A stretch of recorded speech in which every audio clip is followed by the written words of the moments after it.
వీగిపోయింది కాబట్టి నెక్స్ట్ పరిస్థితి ఏంటి? అలాగే ఈ మహిళా రిజర్వేషన్ బిల్లు, డీలిమిటేషన్ బిల్లుని రెండింటిని లింక్ చేయడం పైన ప్రతిపక్షాలు చేస్తున్న అభ్యంతరం కరెక్టేనా? మూడోది డీలిమిటేషన్కి సంబంధించి అటు కాంగ్రెస్ పార్టీ కానీ మిగతా పార్టీలు లేవనెత్తుతున్న అభ్యంతరాలు ప్రధానంగా జనాభా ప్రాతిపదికన కాదు, స్పెసిఫిక్గా జీడిపి, జిఎస్టిపి ఆధారంగా తీసుకోవాలని వస్తున్న ప్రతిపాదనలు, వీటన్నిటిలో ఉన్న సహేతుకత ఎంత? వీటికి సంబంధించి ఇంటెటేట్లుగా మనం మాట్లాడబోతున్నాం. ఈరోజు జరిగిన పరిణామాలు, అలాగే డీలిమిటేషను, మహిళా రిజర్వేషన్ బిల్లుకు అనుకూలంగా ఉన్న 131 రాజ్యాంగ సవరణ బిల్లు వీగిపోయింది కాబట్టి ఇప్పుడు పరిస్థితి ఏంటి?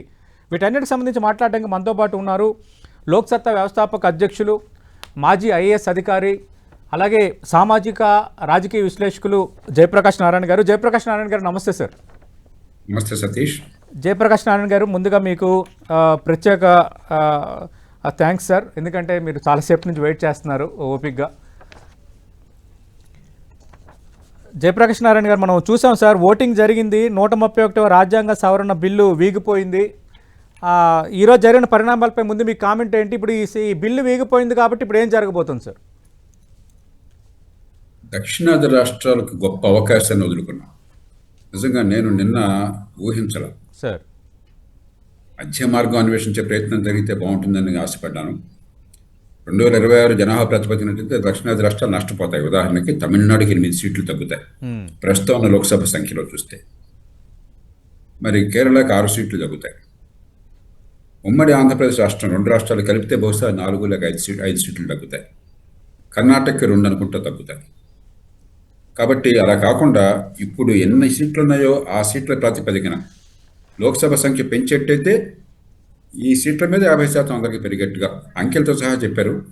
అవసరమైతే రాజ్యాంగ సవరణ పెడతాం, మీరెంత సిద్ధంగా ఉంటారని కూడా చెప్పారు హోంమంత్రి స్పష్టంగా. ఇది ఒక సువర్ణ అవకాశం. మహిళల సంగతి తర్వాత పెడదాం, మహిళల రిజర్వేషన్ తర్వాత పెడదాం. దక్షిణాది రాష్ట్రాలకి ప్రాతినిధ్యం తగ్గుతుందేమో, జనాభా వాటా తగ్గేసరికి అని చెప్పిన భయం ఉన్నది. అనూహ్యంగా భారతీయ జనతా పార్టీ నిజంగా ఉత్తరాది రాష్ట్రాల్లో వాళ్ళకి పట్టు ఎక్కువ ఉన్నది. ఆ రాష్ట్రాల్లో కనుక పార్లమెంటు సంఖ్యాబలం ఎక్కువ ఉంటే వాళ్ళకి లాభం రాజకీయంగా. అయినా కూడా దాన్ని పక్కన పెట్టి, అయితే మహిళలు తీసుకురావడం ముఖ్యం ఎట్లాగొట్ల, లేకపోతే దేశ ఐక్యతను కాపాడటం ముఖ్యం, దేశంలో ఉత్తర దక్షిణాది విభజన లేకుండా చేయడం ముఖ్యమని కావచ్చు. దక్షిణాది రాష్ట్రాల్లో దీర్ఘకాలంగా రాజకీయంగా పెరగాలంటే మీ పక్కన భరోసా ఇవ్వాలన్న కారణం కావచ్చు. కారణం ఏదైనా సరే ఇవాళ తాత్కాలిక రాజకీయ ప్రయోజనం కంటే దేశ ప్రయోజనాలను ముందు పెట్టారు చాలా అనూహ్యంగా. మామూలుగా పార్టీలు అలా పెట్టాం. మీకు లాభం ఉన్న చోట సీట్లు పెరగకుండా మీకు లాభం లేని చోట పెరగాలని చెప్పిన ఆశించడం చాలా అరుదుగా జరుగుతుంది. ఏ కారణమన్నా చేశారు. దక్షిణాది రాష్ట్రాలు పార్టీలు పక్షపాతాలు పక్కన పెట్టి ఉన్న సీట్లు ఉన్న ప్రాతినిధ్యాన్ని కాపాడుకోవడానికి ఒక సువర్ణావకాశం వచ్చింది. వెంటనే దక్షిణాది రాష్ట్రాలు ఆ పార్టీలు మీరు అమెండ్మెంట్ పెడతామని గారు స్పష్టంగా చెప్పారు. నేను చూసాను, మీరంతా చూశారు. అవును, ఇప్పుడు మీరు సిద్ధంగా ఉంటే అమెండ్మెంట్ గంటలో పెడతాను, అమెండ్మెంట్ సిద్ధంగా ఉన్నాను. అది పెట్టేసి దాని మీద కనుక ఓటు వేసినట్టయితే బ్రహ్మాండంగా ఉండేది. ఒక అవకాశం జారిపోయింది. ఇక రేపొద్దున ఏమవుతుందో చూద్దాం. రేపంటే రేపని కాదు, రేపు కానీ వచ్చే నెలల్లో కానీ మళ్ళీ అవకాశం వస్తుందా, దక్షిణాది రాష్ట్రాల ప్రాతినిధ్యం కోల్పోకుండా ప్రస్తుతం ఉన్నటువంటి శాతమే కొనసాగే అవకాశం వస్తుంది లేదని చెప్పి మనం చూడాలి. కానీ రాజకీయంగా ఇక జాతీయ స్థాయిలో ప్రభుత్వాన్ని విమర్శించడం అసాధ్యమవుతుంది. మనకి పల్లెల్లో విస్తరణలో అన్ని పెట్టి, కంచంలో అన్ని పెట్టిన తర్వాత వడ్డించే తినడం జాతకాలు లేదని చెప్పంటే మన తప్పు అవుతుంది. ఇక రెండోది, మహిళల విషయంలో రిజర్వేషన్ ఆగదు. కానీ ఏం జరుగుతుందంటే 563 స్థానాలకి రిజర్వేషన్ జరిగేట్టయితే రేపు పొద్దున సరే సమయం పడుతుంది డీలిమిటేషన్ కోసం, అది దాన్ని కొంచెం వేగరం చేయొచ్చు కావాలంటే.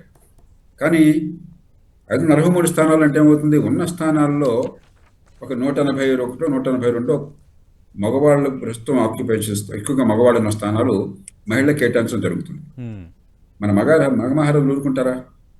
పంచాయతీలు, మున్సిపాలిటీలో మనం ఏం చూస్తున్నాం, వాళ్ళ పదవి పోయేట్టయితే వాళ్ళు ఒప్పుకోకుండా మహిళలు పేరుకుంటారు, కానీ వాళ్ళ కుటుంబం వాళ్ళు వాళ్ళ అనుచరులే ఉంటారు. అందుకని చాలా చోట్ల పంచపతిలు అంటున్నారు. పేరుకు సర్పంచి అక్కడ మహిళలు ఉంటారు. కొన్ని సందర్భాలు మున్సిపల్ చైర్పర్సన్ మహిళలు ఉంటారు. కొందరు మహిళలు సొంతంగా రాణించుతున్నారు. కానీ చాలా చోట్ల మహిళలకు ఆ శక్తి ఉన్నా కూడా ఆ కుటుంబంలో మగవాళ్ళు పెత్తనం చేస్తారు. రేపొద్దున ప్రాక్సీలు వచ్చే అవకాశం ఉంటుంది. అలా కాకుండా సంఖ్య పెంచినట్టయితే అధికారంలో పదవుల్లో ఉన్న వాళ్ళు ఎమ్మెల్యేలు కానీ ఎంపీలు కానీ వాళ్ళ సీట్లు పోవు. సీట్ల సంఖ్య పెరుగుతుంది కాబట్టి, అదనంగా వచ్చే సీట్లు కాబట్టి కాస్త ఎక్కువ నిజంగా సామర్థ్యం ఉన్నటువంటి మహిళలు, నాయకత్వంలో మహిళలు వచ్చే అవకాశం పెరుగుతుంది. ఆ మేర కొంచెం ఇబ్బంది జరుగుతుంది. కానీ మహిళల రిజర్వేషన్ ఆగదు. రాజ్యాంగంలో ఇప్పటికే 106వ సవరణ జరిగింది కాబట్టి. కానీ దక్షిణాది రాష్ట్రాలకి జనాభా ప్రాతినిధ్యం 84వ సవరణ తీసుకురావడంలో కీలక పాత్ర వహించింది నేను అన్నాడు. సార్ దక్షిణాది రాష్ట్రాల ప్రాతినిధ్యం తగ్గకుండా జనాభా తమాషాగా దాన్ని కొనసాగించమని ఆనాడు వాజ్పేయి ప్రభుత్వాన్ని ఒప్పించాము. జాతీయ స్థాయిలో రౌండ్ టేబుల్ పెట్టాము. ఎన్నికల సంఘంతోనూ రాష్ట్ర ఎన్నికల సంఘాలతోనూ మరి జాతీయ స్థాయిలో ఉన్నటువంటి న్యాయశాఖ మంత్రితోనూ ఆనాటి హోంశాఖ మంత్రి ఎల్కే అద్వానీ గారితో కూర్చున్నాము. వారంతా అంగీకరించారు. 25 ఏళ్ళు కాక ఒక శాశ్వతమైన అవకాశం దొరికింది మనకి. ఇంకా ఈ దక్షిణాది ప్రాతినిధ్యం తగ్గకుండా ఉంటుందని భరోసా ఇచ్చేది. అది ఎందుకు దారించుకోవడం నాకు అర్థం కావట్లేదు. సంకుచితమైన తాత్కాలిక రాజకీయం కోసం చెప్పని మన దక్షిణాది ప్రాంత ప్రయోజనాలు అందరూ ఏమంటున్నారు ఇప్పటిదాకా, అయ్యో మాకు జనాభా అరికట్టడం, మేము అరికట్టడం మాకు పెనాల్టీ వేస్తారా, మాకు సంఖ్యాబలం తీసేస్తారని. అవును. అలా కాకుండా రాజ్యాంగ సభను ప్రతిపాదిస్తే ఆ అమెండ్మెంట్ కూడా సిద్ధపడితే బహిరంగంగా అది ముందుకు రాకపోవడం నాకు చాలా ఆశ్చర్యంగా ఉన్నది.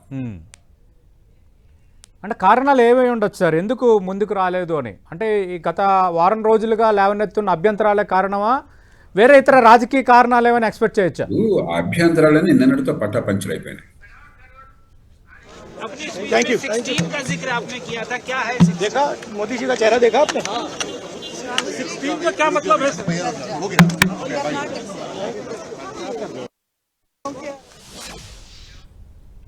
జయప్రకాష్ నారాయణ గారు మాట్లాడండి సార్ ప్లీజ్.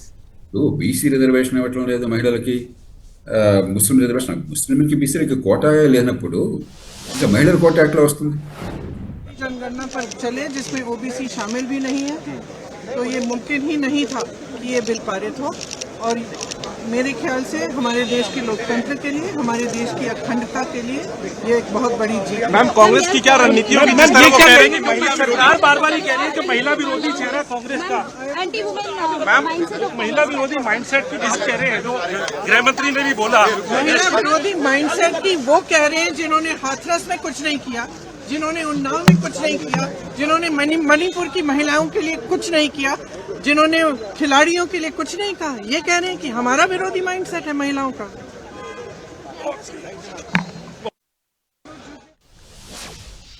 జయప్రకాష్ నారాయణ గారు మనం చూస్తున్నాం, అంటే మహిళలకు మేము వ్యతిరేకం కాదు, ప్రభుత్వం వ్యవహరించిన తీరే బాగోలేదన్నది విపక్షాలు మాట్లాడుతున్న అంశం మీడియా ముందు. ఇప్పుడు సతీష్, మీకు నాకు ఈ పార్టీ ఏముంది ఆ పార్టీ ఏముంది, అవును సార్, అవును. మీ చర్యల పర్యవసానం ఏమిటి నాకు కావాలి. Yes sir, correct. దక్షిణాది రాష్ట్రాలకి ఇప్పుడు ఇవాళ కాదు, 2001లో నేను శ్రీరామకృష్ణ గారు ఎందుకని కూర్చుని గట్టిగా 84 రాజ్యాంగం కోసం పోరాటం సాధించాము. దక్షిణాది రాష్ట్రాలకి గొంతు తగ్గిపోతుందేమో, రెండోది అనవసరంగా దేశంలో ఉత్తరాది దక్షిణాది హిందీ ఇతర భాషలు అని చెప్పని మధ్య పొరపచ్చాలు పెరుగుతాయేమో, ఇది మంచిదిగా దేశానికి అని చెప్పని సయోధ్య సాధించేందుకు సాధించాం. 25 ఏళ్ళు తర్వాత వాయిదా వేస్తే తర్వాత చూసుకోవచ్చు అనుకున్నాం. 25 ఏళ్ళు గిరిని తిరిగిపోయింది. కాలం చాలా వేగంగా నడుస్తుంది కదా. నేను కూడా అనుకోలేదు ఇంత వేగంగా 25 ఏళ్ళు వచ్చేస్తాయని చెప్పని, అనుకోలేదు, వచ్చినాయి. ఇప్పుడు ఈవేళ అద్భుతమైన పరిష్కారం మన ముందు అధికారికంగా వచ్చినప్పుడు దాన్ని ఉపయోగించుకోకపోవడం, పార్టీని పక్కన పెట్టేయండి. రేపు పొద్దున ఎలక్షన్లో నచ్చిన పార్టీ కొట్టేస్తారు, నచ్చిన పార్టీని దింపేస్తారు. పార్టీలు శాశ్వతం కాదు. అవును. కానీ ఆంధ్రప్రదేశ్ ప్రయోజనాలు, తెలంగాణ ప్రయోజనాలు, కర్ణాటక ప్రయోజనాలు, తమిళనాడు ప్రయోజనాలు, కేరళ ప్రయోజనాలు, అది కదా ముఖ్యమైన వాదించింది ఇప్పుడు దాకా. మేధావులు రాశారు, ఆర్టికల్స్ రాశారు, పత్రికల్లో వచ్చింది, టీవీల్లో వచ్చింది, రాజకీయ నాయకులంతా చెడమడ తిట్టారు. మా అందరికి ప్రాతినిధ్యపోతుందా, మేము జనాభా అభివృద్ధి చేసాం కూడా మా నష్టం చేస్తారా, మా అన్యాయం చేస్తున్నారు కదా అని చెప్పని స్పష్టంగా విస్పష్టంగా ఇదిగో ఇన్ని సీట్లు మీకు కేటాయించి ఏర్పాట్లు రాజ్యాంగ సవరణలో పెడుతున్నా, మీరు ముందుకు వస్తారా అంటే వెంటనే అందుకోవాలిగా. పార్టీల సంగతి మనకెందుకు? ప్రతి పార్టీ వాడు కూడా చెప్పుకుంటుంది. సందర్భం లేకుండా ఇంకోటి మాట్లాడతారు, అంశం ఒకటి ఇంకోటి మాట్లాడతారు, వాళ్ళ ఇష్టం, దానికి మనకు వదులుద్దాం. కానీ ఒక మౌలికమైన అంశం దక్షిణాది రాష్ట్రాలను కలచవేస్తున్నప్పుడు, సందేహం కలుగుతున్నప్పుడు, పార్లమెంటులో 3/2 మెజారిటీ సాధ్యమైనప్పుడు మీ మద్దతుతో అధికార పక్షం ముందుకొచ్చి, వాళ్ళు ఇవ్వాల్సిన అవసరం లేదు, వాళ్ళకి ఎక్కువగా సీట్లు ఉన్నది ఉత్తరాది రాష్ట్రాల్లో, దక్షిణాదిలో పెద్దగా వాళ్ళకి పట్టు లేదు. కాబట్టి అక్కడ సీట్లు పెరిగితే లాభం వాళ్ళకి. ఉత్తరప్రదేశ్లో సీట్లు 12-15 పెరిగినా కూడా లాభం వాళ్ళకి, బీహార్లో పెరిగిన లాభం, మధ్యప్రదేశ్ పెరిగిన లాభం. అది వదిలేసుకుని చేశారు. రేపు పొద్దున మళ్ళీ అవకాశం రాకపోతుంది. వీళ్ళు ఒకవేళ చేద్దాం అనుకున్నా కూడా బీజేపీ వాళ్ళు ఇప్పుడు ఉత్తరాది రాష్ట్రాల్లో ప్రజలు మేలుకుంటారు. ఇప్పటిదాకా దక్షిణాది రాష్ట్రాల ప్రజలు మేలుకున్నారు, అయ్యో మాకు సీట్లు పోతానని ఘోషించారు. ఇప్పుడు వాళ్ళు మొదలెట్టారనుకోండి, జనాభా ప్రకారం సీట్లు రాకుండా మా గొంతు నొక్కేస్తున్నారా, మా తప్పేంది, మేము పాపం చేసామని చెప్పని పార్లమెంట్లో ఏకాభిప్రాయం సాధ్యం కాదు. అది ఆలోచించాలి. మన ప్రయోజనాలను కాపాడుకుంటున్నాం లేదా అని. మొహం మీద కోపంతో ముక్కును కోసుకుంటే ఎట్లాగా? ప్రస్తుతం జరిగింది అదే నా దృష్టిలో. సరే, ఇప్పుడు మహిళా రిజర్వేషన్ బిల్లు కూడా బ్రేక్ పడిపోయింది. అంటే ఈ డీలిమిటేషన్ రెండు కలిపి పెట్టడం వల్ల ఏమైనా సమస్య క్రియేట్ అయింది అనుకోవచ్చా? మీరేమనుకుంటున్నారు సార్? ఇది వంకలు. నేను చెప్పాను కదా, ఇప్పుడు స్పష్టంగా ఇన్ని సీట్లు కేటాయిస్తున్నామని చెప్పంటే డీలిమిటేషన్ బిల్ అంటే మనకి చాలా విషయాల్లో గందరగోళం చోటు చేసుకున్నారు. ఒకటి, మహిళా రిజర్వేషన్ ఇప్పటికే రాజ్యాంగ సవరణ వచ్చేసింది. కానీ పార్లమెంట్లో కేంద్ర సభ్యుల సంఖ్యని పెంచడం నేను కారణం చెప్పాను ఎందుకోసం, లేకపోతే ప్రాక్సీలు వస్తాయని చెప్పాను. సరే, జనాభా పెరిగింది, మరి మల్కాజ్గిరి గురించి ప్రస్తావన 40 లక్షలు ఎంతమంది ఓటర్లు నట్టున్నారు, 50 లక్షల జనాభా ఉంది, మాట్లాడారు. ఇవన్నీ మనందరికి తెలుసు. అంతకంటే ముఖ్యం నా దృష్టిలో మహిళలకు నిజమైన నాయకత్వం రావాలంటే సమర్థులకి ఆ కుటుంబాల్లో వాళ్ళని ఊరికే మొక్కుబడిగా పెట్టడం కాకుండా ఉంటే సీట్లు పెంచడం అవసరం. అది పక్కన పెట్టండి. మూడోది, రాష్ట్రాలకి ఎన్ని లోక్సభ స్థానాలు కేటాయిస్తారు. ఇవాళ రాజకీయంగా అత్యంత తీవ్రమైనటువంటి చర్చ 2026లో అది. దానికి అవకాశం వచ్చింది. ఇక నాలుగోది, డీలిమిటేషన్ కమిషన్ ఎవరు చేస్తారు? అది కొత్త కాదు. 1950 దగ్గర నుంచి ఇప్పటిదాకా డీలిమిటేషన్ కమిషన్ అదే రూపంలో ఎన్నికల సంఘం, ఒక సుప్రీంకోర్టు న్యాయమూర్తి, గతంలో ఎన్నికల సంఘంలో ఒక సభ్యుడు ఉండేవారు చీఫ్ ఎలక్షన్ కమిషన్, తర్వాత ఎన్నికల సంఘం చీఫ్ ఎలక్షన్ కమిషన్ కానీ ఇంకొక సభ్యుడు కానీ. కొత్తగా వచ్చింది 2002లో నేను చేసిన ప్రయత్నం వల్ల రాష్ట్ర ఎన్నికల కమిషన్, ఎందుకంటే స్థానిక ప్రభుత్వాలకు రాజ్యాంగ పాత్ర కల్పించారు, స్టేట్ ఎలక్షన్ కమిషన్ ఉన్నా కాబట్టి. అప్పుడు ఇప్పుడు నిర్ణయం ఆ ముగ్గురే చేసేది. ఆనాడు ఈనాడు ఉంది, 5 ఎంపీలు 5 ఎమ్మెల్యేలు ఉంటారు ఆ రాష్ట్రంలో సహాయకంగా, వాళ్ళకి ఓటు ఉండదు. కానీ రాజకీయంగా విషయాలు పరిశీలించి వాళ్ళు సూచనలు ఇస్తారు. ఇప్పుడు అదే చేసింది చట్టంలో, ఏమాత్రం తప్పలేదు. కాబట్టి డీలిమిటేషన్ వల్ల ఆపామన్నదానికి తార్కికంగా ఏమీ ఆధారం లేదు. ఊరికేదో ఇప్పుడు ప్రభుత్వాలు పార్టీలు ఎట్లా ఉన్నాయంటే, మీరు తూర్పుని ఉదయిస్తాడు సూర్యుడు అని చెప్పంటే కాదు, పశ్చిమని అని చెప్పి నేను అనే పరిస్థితి వచ్చింది. నాకు వాస్తవాలు అనవసరం, తర్కం అనవసరం, ప్రజా ప్రయోజనాలు అనవసరం. వాడేం చెప్తే నేను కాదనాలి, నేను చెప్తే వాడు కాదనాలి.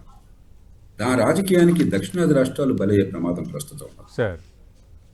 అంది వచ్చిన అవకాశాన్ని మన పల్లెల్లో పెట్టి చేతుల్లో ఇస్తే దాన్ని వద్దని కాలరాయటం అనేది మన ప్రతినిధులు చేసినటువంటి చాలా పెద్ద పొరపాటు రాజకీయంగా. మరి ముందు చూపు లేకనో, వారం క్రితం ఏదో ఆలోచించారో, అది మారుతున్న పరిస్థితులకి వెంటనే బేరీజు వేసుకుని ఇదిగో అమెండ్మెంట్ పెడతా ఉన్నారు కదా, మన రాష్ట్రాలకి సంఖ్య ఖరారుగా వస్తుంది కదా, దాన్ని ఉపయోగించుకున్న ఆలోచన లేకుండా నాకు తెలియదు ఏం జరిగిందని చెప్పి నేను చెప్పలేను. తర్వాత పాత్రికేయులు ఇంకోటి తెలుస్తారు ఏం జరిగింది చెప్పినది. కానీ ఖచ్చితంగా రాజకీయంగా ఒక ఘోరమైనటువంటి పొరపాటు చేశారు. ఓకే, జయప్రకాష్ నారాయణ గారు, ఈ మహిళా రిజర్వేషన్ అనేది ఒక అందని ద్రాక్షలాగే ఉంది. గతంలో కూడా ఒక సభలో కొంత అనుకూలంగా రావటం, వేరే సభలో వీగిపోవటం, మళ్ళీ ఈసారి ఖచ్చితంగా అవుతుంది అన్న ఒక సానుకూల వాతావరణంలో మళ్ళీ వీగిపోవటం. అంటే మరి ఇంకా ఎక్స్పెక్ట్ చేయలేమా ఈ మహిళా రిజర్వేషన్ బిల్లుని ఫ్యూచర్లో కూడా? రిజర్వేషన్ ఉంటుంది, రిజర్వేషన్ పోతుందన్న భయం నాకు లేదు. ఒక్కటే రిస్క్ ఏంటంటే 2026 జనాభా లెక్కల ప్రకారం చేయాలంటే ప్రస్తుతం ఉన్న రాజ్యాంగ సవరణ ప్రకారం, అంటే 106వ రాజ్యాంగ సవరణ ప్రకారం ఆ డీలిమిటేషన్ కమిషన్ ఏర్పాటు చేయడం ముందు ఈ రిజల్ట్స్ 2027లో వస్తాయి. అవును, 26లో జనగణన జరిగితే 27లో మనకు ఫలితాలు వస్తాయి. 27లో ఫలితాలు వస్తే అప్పుడు డీలిమిటేషన్ కమిషన్ ఏర్పాటు చేస్తారు. ఆ ఏర్పాటు చేసినప్పుడు ఆ కమిషను ఇందాక అమిత్ షా గారు వివరించారు, ప్రతి నియోజకవర్గంలో, పార్లమెంట్ నియోజకవర్గంలో ఒక పబ్లిక్ హీరింగ్ పెట్టాలంటే రోజుకు ఒక నియోజకవర్గంలో పెట్టినప్పుడు 543 రోజులు పడతాయి. రోజుకు చేయలేదు, దానికి వెనకాల కూడా ఏర్పాట్లు ఉంటాయి, ఇవన్నీ ఉంటాయి. కాబట్టి మామూలుగా అది కొన్ని సందర్భాలు 5-6 ఏళ్ళు పెట్టింది, అంత రాకపోయినా కూడా 2 ఏళ్ళు పట్టే అవకాశం. అది 2 ఏళ్లలో పూర్తి కాదనుకోండి, 2029 ఎలక్షన్ల ముందు అది సమస్య కూర్చోవచ్చు. కానీ ఈవేళ టెక్నాలజీతో, ఇప్పుడున్నటువంటి మరి అద్భుతమైన సాంకేతికంలో ఉన్నాం మనం, టెక్నాలజీ ఉంది, మ్యాపింగ్ ఉన్నది, GPS సిస్టమ్ ఉన్నది. కాబట్టి నిజంగా యుద్ధ ప్రాతిపదికను తలుచుకుంటే శరవేగంగా చేసేయచ్చు, కానీ రిస్క్ తీసుకుంటున్నాం. అంతేగాని మహిళా రిజర్వేషన్ ఆగకపోవచ్చు. ఆ డీలిమిటేషన్ కనుక ఆలస్యం అయితే ఏ కారణం అన్నా కానీ, మధ్యలో ఏదైనా మనకు తెలియని సమస్య వచ్చింది, అవాంతరం వచ్చింది, కోవిడ్ లాగా మరొకటి వచ్చింది, అలాంటి సందర్భంలో ఇబ్బంది కలగచ్చు.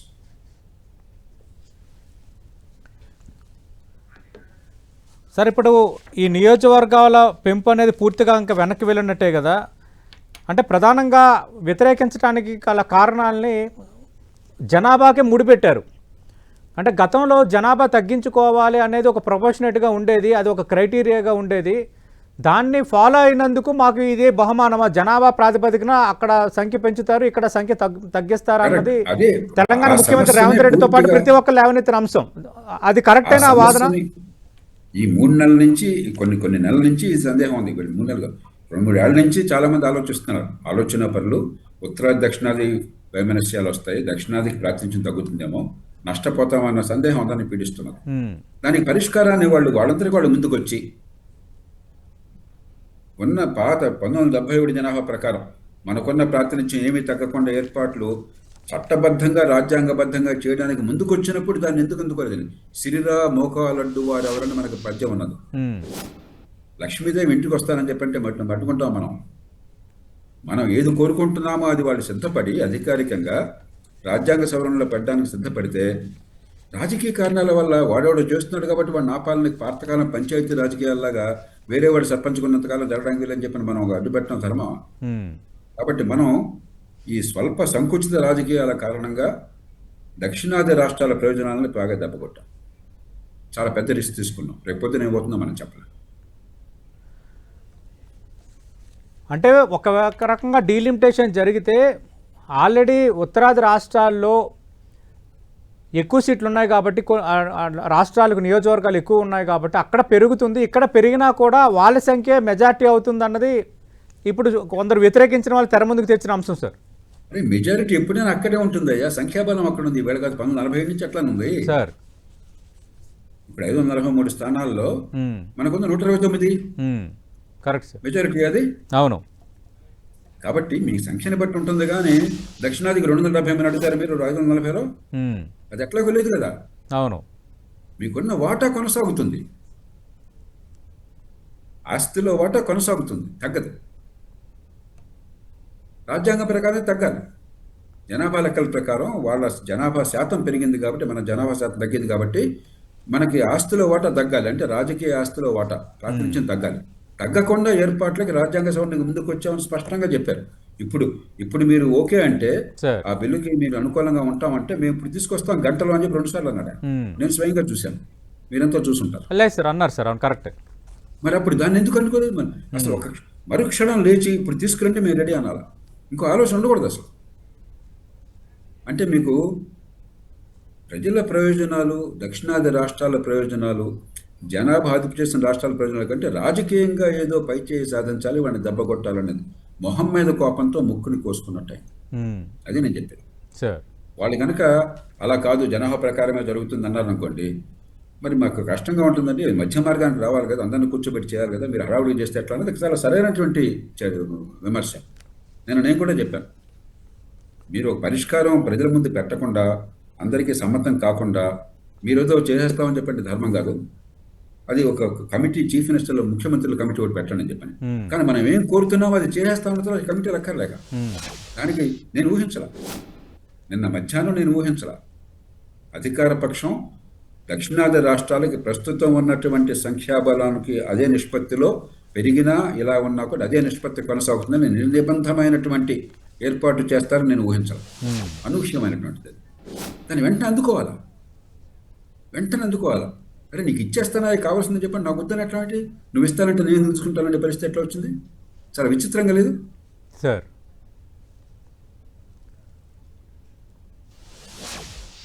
సార్ మనం చూసాం సార్, తెలంగాణ సీఎం రేవంత్ రెడ్డి ఒక 2 ప్రపోజల్స్ పెట్టారు. దాని మీద కూడా ఒక 2 చర్చలు జరిగాయి. అంటే హైబ్రిడ్ డీలిమిటేషన్ అని 40% జనాభా, 40% ఆర్థిక పరిస్థితులు, 20% సమాఖ్య స్ఫూర్తి అన్నది ఫస్ట్ ఆప్షను. రెండో ఆప్షను జీడిపి, జిఎస్టిపి ఆధారంగా పెంచాలని అన్నారు. ఆర్థిక పరిస్థితి ఆధారంగానే అసంబద్ధమైన ప్రతిపాదన పక్కన పెట్టేద్దాం. కొన్ని మంచి ప్రతిపాదన అనుకున్నా కూడా ఇవన్నీ ఎప్పుడు మాకు జనాభా శాతం తగ్గింది కాబట్టి సీట్లు తగ్గకుండా రకరకాల విన్యాసాలు చేస్తున్నాం మనం. అసలు గొడవ ఎందుకు సార్? జనాభా శాతం తగ్గినా కూడా సీట్లు శాతం తగ్గకుండా ఏర్పాటు జరుగుతుంటే మనకు కావాల్సింది వచ్చింది కదా. అవును. మనకు పాత సినిమాలో ఒక డైలాగ్ ఉన్నది, తెలుగు సామెత చెప్పారు, రావు గోపాల్ గారితో చెప్పిస్తారు ముత్యాల ముగ్గులో. విష్ణుమూర్తి ప్రత్యక్షంగా ఏం కావాలో కోరుకోబిడ్డ అంటే, మేనమాంచంలో వెంట్రుకలు ఎందుకయ్యా నీకు? ఈ వెంట్రుకలు ఎందుకు అడుగుతున్నాము? మన సంఖ్యాబలం తగ్గకుండా. అరే సంఖ్యాబలం తక్కువ ఇంత సంఖ్యని నిర్దేశించేస్తాము అని చెప్పంటే ఇంక ఎందుకు గొడవ అసలు? మనం ఇప్పుడు పాతకాలం చర్చల్లో ఉన్నాం అని చెప్పాను కదా. శ్రీరామ మోకాలు అడుగుతున్నాం మీకు. ఇదిగో ఈ రాష్ట్ర ఉదాహరణ ఉమ్మడి ఆంధ్రప్రదేశ్ రాష్ట్రానికి 42 సీట్లు. అవును సార్. ఇప్పుడు ప్రతిపాదించింది 64 సీట్లు. 50% పెరిగితే 23 రావాలి, ఇంకో సీటు పెరుగుతుంది. 64 సీట్లు. తమిళనాడుకి 39 సీట్లు, ప్రతిపాదించింది 59 సీట్లు. అంటే అదే నిష్పత్తులు, ఇంకొక అర్ధ సీటు పెరుగుతుంది వాళ్ళకి. కేరళలో 20 సీట్లు ప్రస్తుతం ఉంది, ప్రతిపాదించింది 50% పెరిగితే 30 సీట్లు. మేము కోరేదో జరిగిపోతుంటే ఇక వేరే ఫార్ములాలు ఎందుకు? స్పష్టంగా మన కళ్ళ తిరగ సూటిగా మనకు పరిష్కారం ఇచ్చేస్తుంటే మళ్ళీ ముక్కు వంకరగా పట్టుకోవడం ఉంది, నాకు అర్థం కాదు.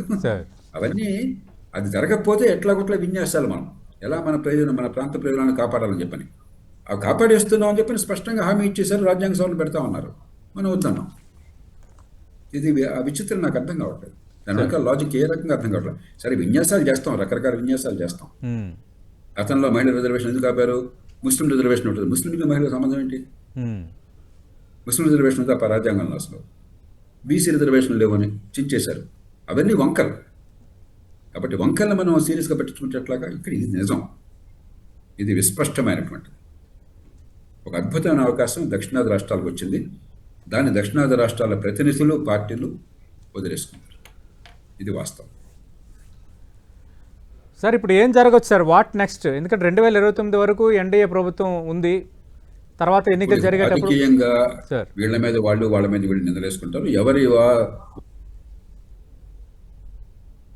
వాదన బలం ఇక ఏకాభిప్రాయం వచ్చి మళ్ళీ రాజ్యాంగ సవరణ జరగకుండా ఉంటే రాజ్యాంగం ప్రకారం 2026లో జనగణన లెక్కలు అయిన తర్వాత దాని ఆధారంగా అదే నిష్పత్తిలో ఈ సీట్ల వాటా ఉంటుంది. సీట్ల సంఖ్య పెరగదు కాబట్టి 543 సీట్లలో ఉదాహరణకి మనకున్న 42 సీట్లు 2 రాష్ట్రాలు, తెలుగు రాష్ట్రాలు కలిపితే బహుశా 37 అవుతుంది. మనకి 100% కొనసాగిస్తామంటే మనం వద్దన్నాం, 5 తగ్గుతాయి. మనం చేసుకున్నాం. తమిళనాడు 39 అల్లా 31 అవుతుంది. కేరళ 20 అల్లా 14 అవుతాయి. కర్ణాటక 28 అల్లా బహుశా 25 అవుతాయి. ఎవరిని నిందించే హక్కు మనకు లేదు. అది జరిగితే మంత్రస్థానం ఒప్పుకున్నాం, ఏదొచ్చినా పట్టాలి. ఇక వాదించే హక్కు మనకు లేదు. ఎందుకంటే ఈ వాదనలన్నీ విని పార్లమెంట్లో మెజారిటీ వాళ్ళు మేము దాన్ని ఒప్పుకుంటాము, ఇదిగో మీకు ఇచ్చేస్తామన్నాం. మాకు వద్దు అన్నాం. ఏదో రకరకాల వంకలు పెట్టారు. ఆ ప్రయోజనం ముఖ్యం కదా, మన ప్రజలు తెలుసుకోవాలి. మన రాష్ట్రాలకి జనాభాని బట్టి తగ్గకుండా ప్రాతినిధ్యం, ఆ నిష్పత్తిని కొనసాగించడం ముఖ్యమా కాదా, అలాగే వీళ్ళు రాజకీయంగా క్రీడలు ముఖ్యమా, అది మనం తెలుసుకోవాలి. మన నేతలు రాజకీయ క్రీడలు ముఖ్యం అనుకున్నారు. మన ప్రయోజనాన్ని సాధించడం కంటే రాజకీయ క్రీడలు ముఖ్యం అనుకున్నారు. మొహమ్మద్ కోపంతో ముక్కును కోసుకుందాం అన్నారు. మరి దానికి ఆ మూల్యం చెల్లించాలి మనం. లేదంటే అన్ని పార్టీలు కలిసి మళ్ళీ ఏకాభిప్రాయం రావాలి. ఉత్తరాది ప్రజలు ఎదురు దొరకకుండా ఉండాలి. ఇప్పటిదాకా వాళ్ళు మౌనంగా ఉన్నారు. ఎందుకని? అధికారంలో ఉన్న పార్టీ మీద నమ్మకం ఉంది, పర్లేదు అనుకున్నారు. ఇప్పుడు వాళ్ళని రచ్చగొట్టారనుకోండి ఈ పార్లమెంట్ చర్చ వల్ల, ఏమయ్యా జనాభా మాకెక్కువ ఉంటే వాళ్ళకి సీట్లు ఎక్కువ ఇవ్వటం ఏంటి, జనాభాని మించి మేము తక్కువ వాళ్ళమా, వాడు ఒక్క మనిషికి మా ఇద్దరు సమానమా, ఇదేమిటిది అని చెప్పిన వాళ్ళు ఎదురు తిరిగారు అనుకోండి, రాజకీయంగా బిగిసిపోతుంది. ఇది స్వయంకృతాపరాధం పూర్తిగా.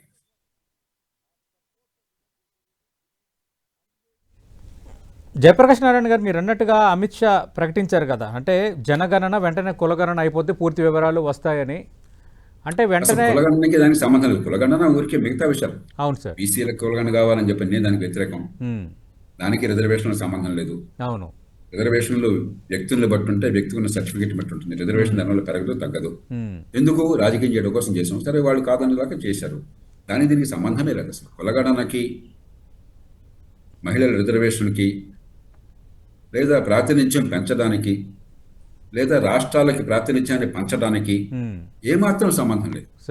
పూర్తిగా ఎక్స్ట్రేనియస్ ఇష్యూ అది. ఊరికే చెప్పాం కదా, రాజకీయంలో ఏదో గందరగోళం చేసి ప్రజలకు అర్థం కాదు, పాపం ప్రజల అమాయకులన్న ఉద్దేశంతో ఏది పడితే అది మాట్లాడుతున్నాం మనం. అంటే జయప్రకాష్ నారాయణ గారు, మన ఇంటర్వ్యూ కొనసాగుతున్న సందర్భంలోనే కిందన విపక్షాల కామెంట్స్ వస్తున్నాయి సార్. నేరుగా మహిళా రిజర్వేషన్ బిల్లు పెట్టుంటే మేము మద్దతు ఇచ్చేవాళ్ళం, రాజ్యాంగాన్ని మార్చాలనుకున్నారు కాబట్టి మేము తిప్పికొట్టాం. ఇవి వాళ్ళు కామన్గా చేస్తున్న 2 స్టేట్మెంట్స్. ఇప్పుడు రాజ్యాంగాన్ని మార్చకుండా దక్షిణాది రాష్ట్రాల ప్రాతినిధ్యాన్ని ఉన్నది కొనసాగించడం సాధ్యం కాదు. సార్ 84 రాజ్యాంగ సభలో నేను తీసుకొచ్చాను, ప్రధాన కార్యకుడు నేను, కేసీ శివరామకృష్ణ గారు నన్ను పరంపదించారు. మేమిద్దరం వెనకాల ఉన్నాం. 25 ఏళ్ళు అనుకున్నాం. ఆనాటి పరిస్థితుల్లో ఆనాటి ప్రభుత్వం ఒప్పుకున్నది. ఆ రాజ్యాంగ సవరణలో ఎలా ఉంది? మొట్టమొదటి 42వ సవరణలో ఉన్నట్టుగా 2026 తర్వాత జనాభా లెక్కల ప్రకారం మళ్ళీ సీట్లు పంచడం జరుగుతుంది. 2025 దాకానే 71 జనాభా లెక్కల ప్రకారం ఆ సంఖ్య కొనసాగుతుంది. అంటే మన 42 రెండు రాష్ట్రాలకు కొనసాగుతాయి. 2026 తర్వాత మన బహుశా మనకు 37 అవుతాయి రెండు రాష్ట్రాలు కలిపితే. అది కాకుండా ఉండాలంటే రాజ్యాంగ సవరణ అనివార్యం. ఒక పక్కనేమో దక్షిణాది రాష్ట్రాలకు అన్యాయం జరగకుండా సీట్లు కేటాయింపు ఉండాలంటారు. దానికోసం రాజ్యాంగ సవరణ చేస్తే రాజ్యాంగ సవరణ వద్దంటారు. విచిత్ర రాష్ట్రాలకి వాటా కొనసాగాల వద్దా?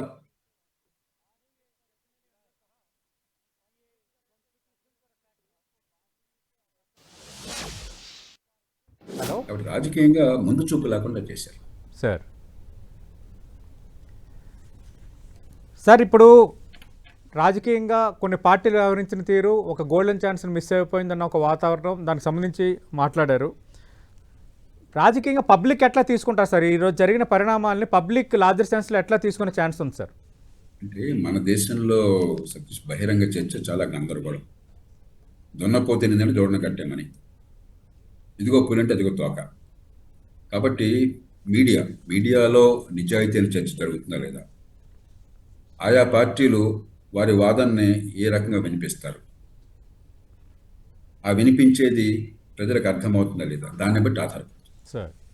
కానీ ఇప్పుడు దక్షిణాది రాష్ట్రాలు తీసుకున్నట్టయితే కాస్త ప్రాతినిధ్యం గురించి అర్థమైన వాళ్ళకి, అరే మన 129 సీట్లు 5 రాష్ట్రాలకు ఉన్నాయి, ఇవి తగ్గిపోతే ఎట్లా, ఈ వాటా తగ్గిపోతే ఎట్లా, జనాభా తగ్గింది కాబట్టి, జనాభా తగ్గల, జనాభా శాతం తగ్గింది, జనాభా పెరుగుదల తగ్గింది.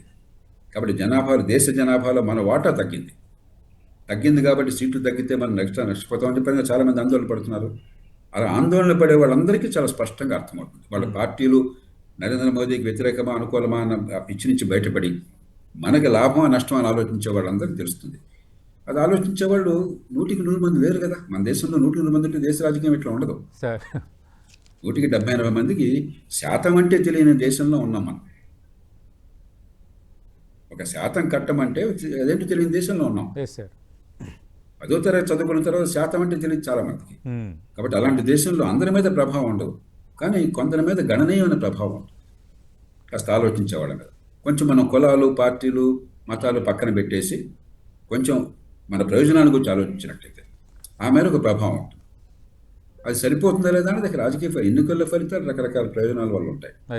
మనం చెప్పలేం. ఎన్నికల్లో ఇప్పుడు మంచి వాళ్ళు నెగ్గుతారని కాదు, చెడ్డ వాళ్ళు నెగ్గరని కాదు. మనం చూస్తున్నాం కదా ఎన్నికల్లో అక్కడక్కడ స్థానిక పరిస్థితులు. మనం అపరిపక్వమైన ప్రజాస్వామ్యంలో ఉన్నాం, నిజమైన ప్రజాస్వామ్యం అయినా కూడా. కానీ ఎంతో కొంత దీని ప్రభావం ఉంటుంది. ఆయా పార్టీలు వారి వాదనని గట్టిగా వినిపించే ప్రయత్నం చేస్తాయి. సార్ ఈరోజు ఉదయం నరేంద్ర మోదీ ప్రధాని మాట్లాడుతూ ఒక స్టేట్మెంట్ చేశారు, ఒకవేళ ఈ బిల్లును వ్యతిరేకిస్తే నాకే లాభం జరుగుతుంది, ఆలోచన చేయండి అని. అంతే కదా. మరి ఇప్పుడు ఆయన దక్షిణాది రాష్ట్రాలకి మేము ఇస్తామంటే వీళ్ళందరూ ఇన్ని మాటలు మాట్లాడుతున్నారు, మేము ఈ రాష్ట్రాలకి ఈ సంఖ్యను కొనసాగిస్తామంటే వద్దన్నారని చెప్పారు అనుకోండి, మరి కొన్ని ఓట్లైనా మారే అవకాశం ఉంది కదా. వాళ్ళు చెప్పుకుంటారు కదా రాజకీయంగా, ప్రతి పార్టీ తన వాదన చెప్పుకుంటుంది కదా.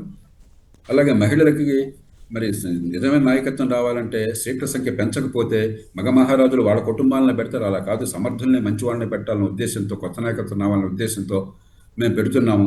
దాన్ని తిరస్కరించారు.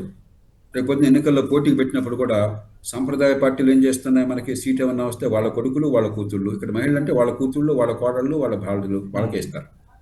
మనకు తెలుసు కదా జరుగుతున్న దేశంలో ఏంటో. అలా కాకుండా కొన్ని పార్టీలు నిజంగా ప్రతిభ ఉన్న వాళ్ళకి ఇచ్చారు. మన టీఎంసీ మీకు బెంగాల్లో ఆ పని చేస్తాం.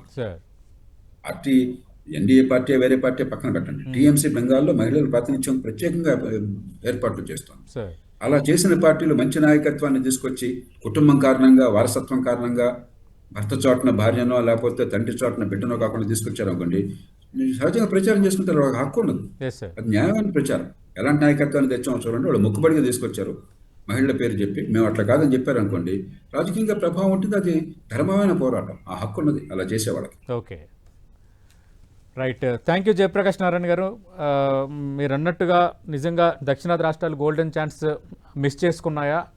ఇక మహిళా రిజర్వేషన్ బిల్లు డీలిమిటేషన్కి సంబంధించి 2026 తర్వాత జనగణన ఆధారంగా జరిగితే తెలుగు రాష్ట్రాల్లో అటు ఎంపీ సీట్లు తగ్గుతాయా, ఏం జరగబోతుందన్నది ఇప్పుడు ఆసక్తికరం. మహిళా రిజర్వేషన్ బిల్లు, ఈ డీలిమిటేషన్ బిల్లు లింక్ పెట్టడం వల్ల మేము వ్యతిరేకించాం, రాజ్యాంగాన్ని మార్చేయాలనుకున్నారని రాహుల్ గాంధీతో పాటు విపక్షాలు అంటున్నాయి. కానీ కేంద్రం ఒక అడుగు దిగు వచ్చింది, ఆ అవకాశాన్ని విపక్షాలు వాడుకోలేదని జయప్రకాష్ నారాయణ గారు కానీ మరికొంతమంది రాజ్యాంగ నిపుణులు అంటున్నారు. చూద్దాం ఏం జరగబోతుంది. ఇప్పుడు స్మాల్ బ్రేక్ తీసుకుందాం. బ్రేక్ తర్వాత దీనికి సంబంధించిన అనాలిసిస్ కొనసాగుతుంది.